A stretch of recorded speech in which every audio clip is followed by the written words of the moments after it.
자, 보청기를 하기 전에 인사를 먼저 드리죠. 안녕하세요. 당신의 청각 전문가 전문 청능사 신현욱입니다. 보청기를 하기 전에 여러분들이 알아두셔야 될 난청에 대한 이야기를 제가 저번 주에 이어서 오늘도 말씀을 드려볼까 하는데요. 두 번째 시간이네요. 첫 번째는 제가 난청의 유형에 대해서 말씀을 드렸었어요. 혹시 난청의 유형에 대해서 혹시 궁금하셨다면 요 위에다가 링크를 달아드릴 테니까 보시면 참고가 되실 거라 생각이 들고요. 오늘은 난청의 정도에 대해서 한번 말씀을 드려보겠습니다. 난청의 정도는 말 그대로 난청이 얼마나 심하냐, 이제 그것을 보는 건데요. 난청이 얼마나 심한지를 보기 위해서는 청력검사라는 것을 해야 합니다. 청력검사 결과를 토대로 난청이 심한 여부들을 어느 정도 좀 판단을 할 수가 있는데요. 제가 그 난청의 정도를 어떻게 분류를 하는지를 보여드리도록 하겠습니다. 자, 앞서서 제가 청력검사에 대해서 말씀을 드렸는데요. 이 난청의 정도를 분류하기 위해서 쓰는 가장 흔한 검사가 수능 청력검사, 이렇게 얘기를 합니다. 그래서 아마 한 번쯤은 보셨거나 해보셨을 거예요. 방음실에 들어가서 이렇게 헤드폰을 쓰고 소리가 들리면 버튼을 누르세요 라고 하면 이제 버튼을 이렇게 눌렀던 그 검사는 말 그대로 얼마나 작은 소리를 들을 수 있느냐, 이제 그것을 우리가 검사를 통해서 볼 수가 있습니다. 그것을 이제 저희가 역치라고 하는데요. 그 사람의 이제 역치를 통해서 우리가 난청이 있느냐 없느냐, 있다면 얼마나 심하냐, 이걸 이제 우리가 판단을 할 수가 있습니다.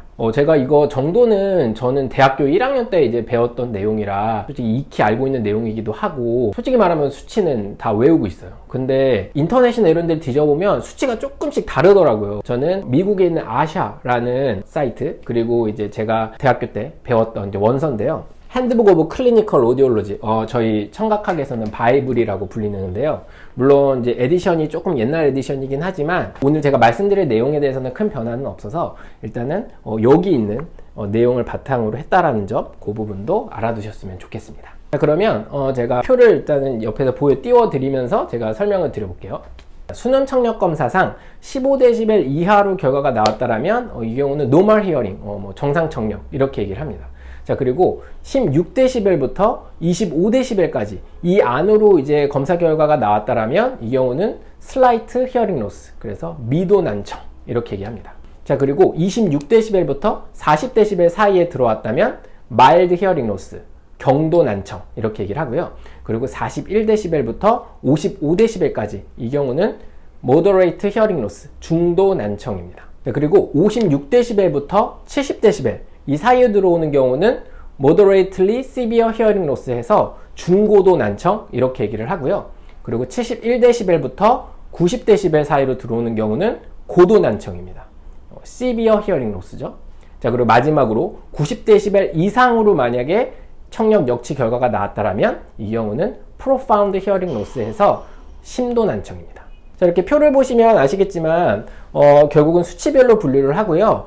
내 검사 결과가 숫자가 크게 나올수록 난청이 좀 더 심하다라고 여러분들이 생각을 하시면 될 것 같습니다. 자, 그런데 이 검사 결과는 말 그대로 수치상으로 보여주는 거고, 그 검사 결과를 또 분석을 해야 되거든요. 검사를 혹시라도 한 번쯤이라도 받아보신 분들은 아시겠지만 한 가지 소리만 주는 것이 아니라 여러 가지 소리를 주고 검사를 하고요. 그러면 이거를 또 일일이 판단을 하느냐, 그렇지는 않습니다.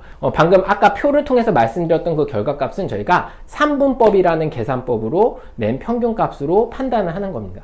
그런데 우리나라에서 장애 진단을 받을 때는 또 3분법이 아니라 6분법을 또 사용을 합니다. 또 그래서 결과값이 조금씩 다르게 나올 수 있어서 이 검사 결과와 장애 진단이랑 직접 연결하시면 절대 안 될 것 같고요. 이 부분은 또 이제 전문가, 청능사 혹은 이제 이비인후과 의사 선생님을 통해서 또 말씀을 나누고 또 상담을 받아보셔야 될 것 같습니다. 자, 그러면 아까 말씀드렸던 대로 이건 청력 검사 결과값으로 하기 때문에 일반인들이 솔직히 이거를 바로 판단하기는 어렵습니다. 그러면 내가 어느 정도 난청인지를 판별하기 위해서는 어떻게 해야 되느냐, 어느 정도의 좀 자가 진단이 필요하긴 한데요. 제가 그래서 우리나라에서 판매가 되고 있는 제조사 회사들, 제가 아주 옛날에 보청기 회사 빅6라고 해서 한번 올린 적이 있었는데 그 6개 회사의 공식 홈페이지를 다 들어가 봤어요. 그래서 그 홈페이지들 중에서 혹시 이렇게 자가 진단을 할 수 있는 것들이 있는지를 제가 한번 따져보려고 봤는데 이 6개 회사 중에서 그래도 가장 잘 돼 있었던 회사는